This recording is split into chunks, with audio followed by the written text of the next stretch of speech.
Fala pessoal, vamos lá.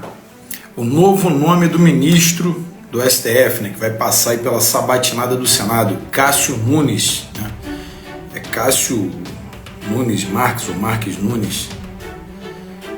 Esse é um novo nome indicado para ministro do STF.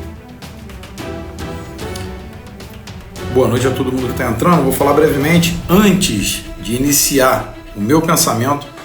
Não estou aqui de maneira alguma tecendo críticas ao presidente, não estou aqui discordando do presidente, da indicação é dele, ele é o presidente, é ele quem vai ter essa tomada de decisão e evidentemente ele que vai indicar.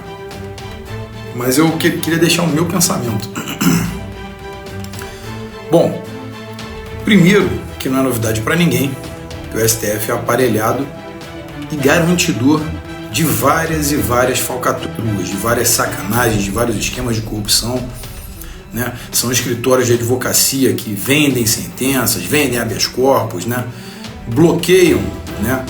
Na verdade, eles obstruem a própria justiça. É a justiça obstruindo a justiça.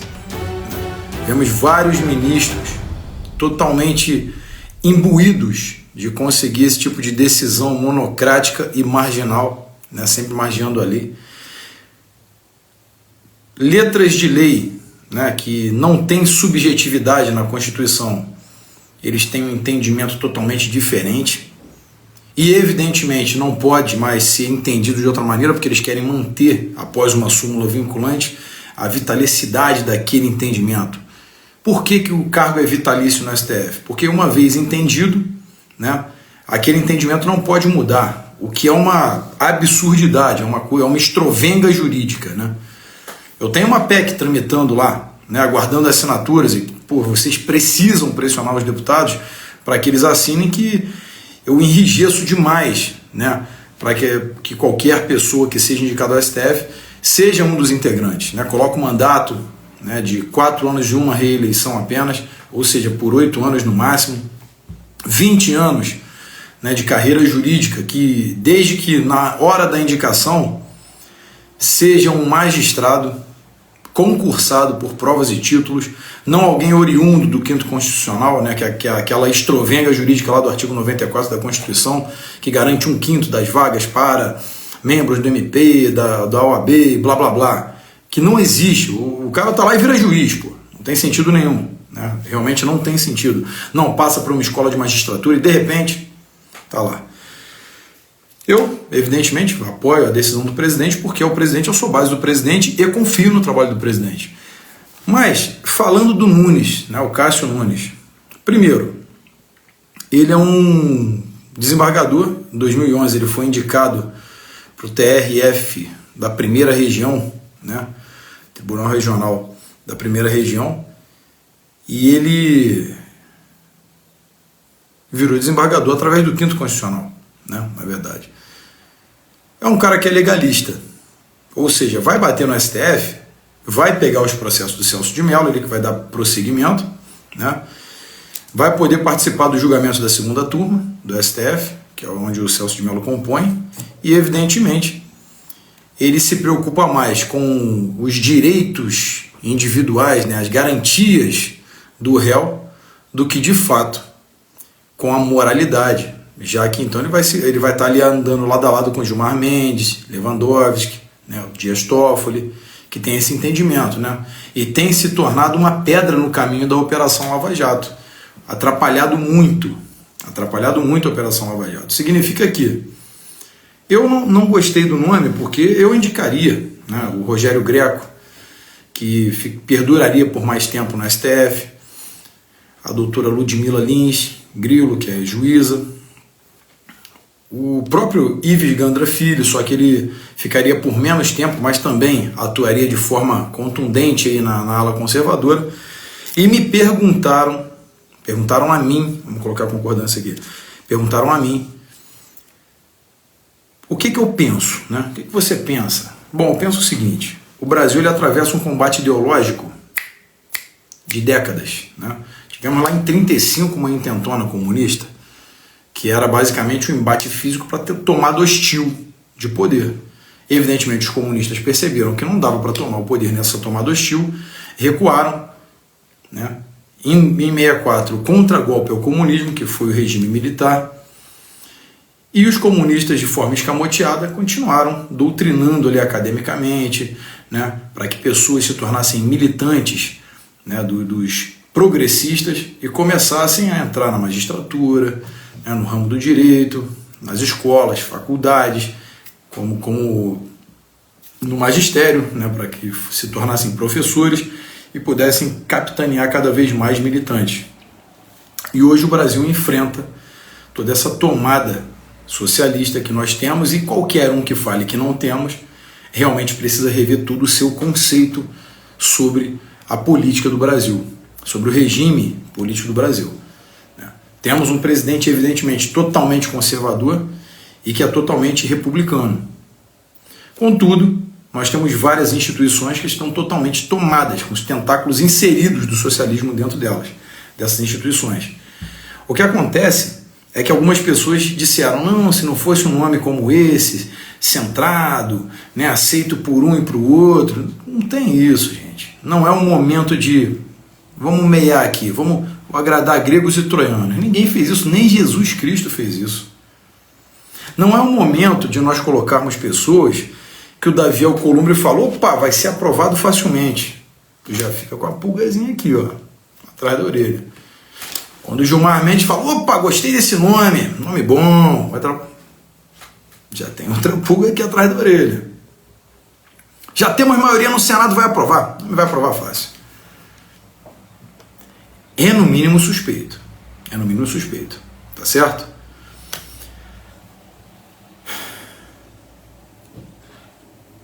Eu teria indicado o Rogério Greco. Assim, eu não estou falando como presidente, não. Estou falando, eu teria indicado ao presidente o Rogério Greco. Se eu pudesse ter opinado, eu falaria, presidente, o Rogério Greco é um excelente nome.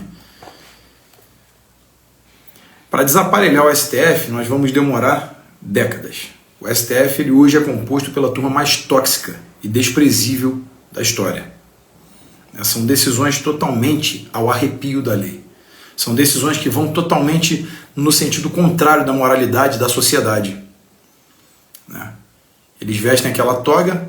O Alexandre de Moraes foi o último a passar pela sabatinada do Senado.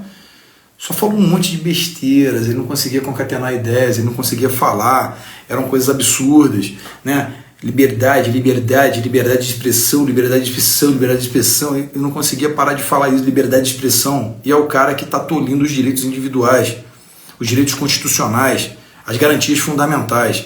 Ele é o cara que vem tolhindo tudo isso.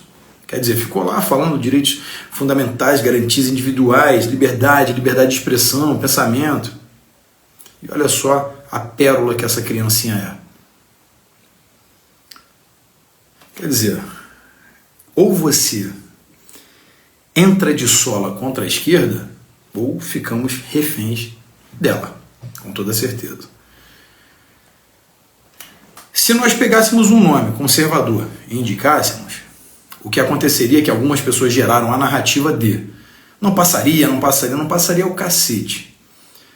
Todas as pessoas hoje no Brasil, e fora do Brasil também, os países aqui do hemisfério sul, também do hemisfério norte, os Estados Unidos vão acompanhar, a Europa vai acompanhar, evidente, Europa esquerdizada contra Bolsonaro, evidentemente, grande parte da Europa, né, desses idiotas militantes aí da esquerda, eles vão acompanhar pela primeira vez uma sabatinada no Senado para a indicação de um ministro do STF. Se o Senado reprovasse o nome do Rogério Greco, por exemplo, que não deixaria de responder nenhum questionamento, porque além de ter um conhecimento empírico da normativa, da hermenêutica jurídica do Brasil, ele realmente é um penalista dessa nova safra de penalistas que é referência em várias faculdades de direito, né? Tem vários livros comentados, direito penal comentado, inclusive eu tenho livros dele aqui na minha estante, e realmente ele é um cara muito preparado, é um nome muito preparado, assim como o Ives Gandra Filho, o Ives Gandra mesmo, o pai, extremamente preparado, inclusive participou da Assembleia Nacional Constituinte de 88, da Constituinte de 88, o que mostra o seu viés, mas ele totalmente conservador, mas ele participou para ser o contraponto e tudo mais, que a nossa Constituição é totalmente socialista, essa é a verdade.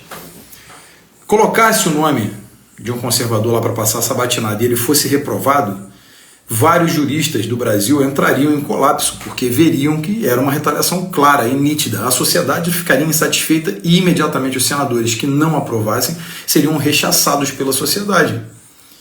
Eles teriam medo de reprovar esse nome. E esse é o momento de colocar o nome ao nome, é esse aqui, e ponto final. Esse é o nome que eu estou indicando. E lá no outro mandato, é esse, acabou. Esses são nomes que eu vou indicar. Ou seja, apoio, evidentemente apoio o presidente, vou sempre apoiar, só que eu não gostei do nome, assim, eu não sou simpático ao nome. Pode ser que eu quebre a cara, eu estou rezando para que eu quebre a cara, para que ele chegue lá e faça um trabalho que mostre totalmente o lado oposto do que eu estou pensando.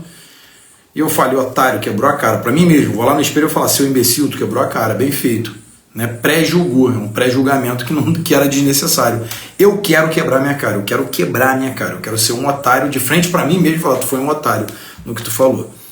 Mas, no momento, e pela vida pregressa do indivíduo aí, gera uma suspeição. Né? Eu não vou falar aqui daquela parte filosófica de liberar a lagosta e blá blá blá, isso aí eu nem vou entrar nessa esteira aí não, porque eu acho desnecessário. Ele falou que não incomodaria ele aquela licitação para lagosta e tudo mais, foi a decisão dele, foi o entendimento dele. Bem, mais 2011, indicado pela Dilma aí, pela Dilmanta, para desembargador através do 5º Constitucional, que por mim deveria ser extinto, não deveria existir o 5º Constitucional. E a gente colocaria um conservador no STF. E lá na frente mais 3 conservadores. Bom, é isso que eu queria passar para vocês. O meu pensamento é que eu não acredito que seria reprovado o nome conservador, porque as pessoas iriam rechaçar o Senado. A nossa missão em 2022, quer saber a nossa missão? O Senado recebeu muito bem o nome. Quando o Senado recebe o nome muito bem, não tem nenhum tipo de oposição, de contraponto. A maioria recebeu bem. Vai lá e vê a maioria que recebeu bem. Quem são? Vai votar, né? Vai julgar, né? Vai julgar os crimes de alguns. Claro que tem alguns lá que respondem por crimes. Vai julgar o crime de alguns. Aí quando julgar vai fazer o quê? Tem que votar com o senador. E o senador tem que estar ali para não pedir, né, o impedimento do magistrado. Um jogo de cartas marcadas. Né? O presidente está ali sofrendo pressão de todos os lados. Evidentemente, ele literalmente está ali, ó, no centro do olho do furacão. E ele tem que tomar decisões totalmente estratégicas. Por isso eu confio no presidente. Porque eu sei que ele sabe o que está fazendo. Evidentemente, muito mais experiência do que eu e qualquer outro. Quase que a maioria dos deputados ali do Congresso, né, e dos senadores também. Porque o presidente tem 28 anos no parlamento, sabe tudo sobre aquilo ali. E sabe como o jogo é pesado. E quando ele chegou nesse jogo da presidência, já tinha ali um tabuleiro de xadrez montado sobre a mesa, em que ele só foi ali para mexer uma peça e outra, para que ele não leve um checkmate e acabe sofrendo um golpe aí institucional. Ou seja, ele está jogando aquele xadrez ali ainda e tem muito a jogar. Por isso eu confio no presidente. Mas eu estou dando o meu pensamento, que eu não fui simpático a essa indicação. Eu teria outros bons nomes aí a sugerir, né, para poder colaborar, em colaboração mínima aí que eu pudesse fazer. Bom, enfim, era isso que eu queria passar para vocês. Eu recebi centenas de mensagens aí, estou aqui tentando explicar mais ou menos, mas assim, eu fiquei um pouco decepcionado com esse nome aí. Eu queria outro nome, sinceramente, porque eu tenho outra visão, cara. Eu tenho uma visão para que a gente consiga desaparelhar lá na frente, né, enfraquecer de fato a esquerda. Não adianta colocar um nome, mesmo que fosse um conservador, agora ainda seria uma minoria para compor uma das turmas, mas até 2025 nós colocaremos 4, ou seja, pelo menos 60% da turma estaria do lado conservador. E lá na frente o sucessor do presidente colocaria mais. Aí nós começaríamos a equalizar essa disparidade de armas que nós temos. O STF ele perdeu, né, o objeto dele. Ele já foi, é o tribunal, né, com mais processos acumulados no planeta. O que é totalmente equivocado. Por que totalmente errado? Por quê? Porque o STF ele julga exatamente assuntos inconstitucionais ou constitucionais, ou seja, não era para ter esse monte de processos empilhados. Eram para ser poucos processos estritamente constitucionais ou inconstitucionais. Não pode um preso estar aqui e um habeas corpus no papel higiênico e falar, não, do PCC dá habeas corpus para esse cara aí. O cara nitidamente é um líder do narcotráfico. Como que um magistrado da Suprema Corte libera esse cara? Ele é um risco iminente à sociedade. Como que um político, né, que tem uma bússola moral avariadíssima, que já usurpou da coisa pública, vilipendiou a coisa pública, declaradamente, né, temos ali fatos, casos concretos de corrupção, em que demonstram, provam que ele é totalmente envolvido em casos de corrupção, e ele está com a tornozeleira eletrônica em casa. Por que ele não está confinado em um presídio para que sirva de exemplo a outros, para que não venham a cometer o mesmo erro? Na expectativa da pena vale mais do que a própria pena. Por que não esse tipo de ação? Por que o magistrado do STF tem que falar direitos e garantias? Dignidade da pessoa humana. Ele é tudo de ruim, mas eu tenho que garantir a liberdade dele. Indúbio pro réu, né? Em dúvida absolve-se o réu. É um dos princípios que norteiam o direito no Brasil. Né? Infelizmente, esse aparelhamento socialista no Brasil permitiu que todas essas armadilhas jurídicas fossem criadas, que todas essas ramificações absurdas fossem criadas, aplaudindo a bandidolatria. É isso que eu queria passar para vocês. Bom, Brasil acima de tudo, Deus acima de todos, força e honra. Boa noite a todos vocês, beijo na família aí.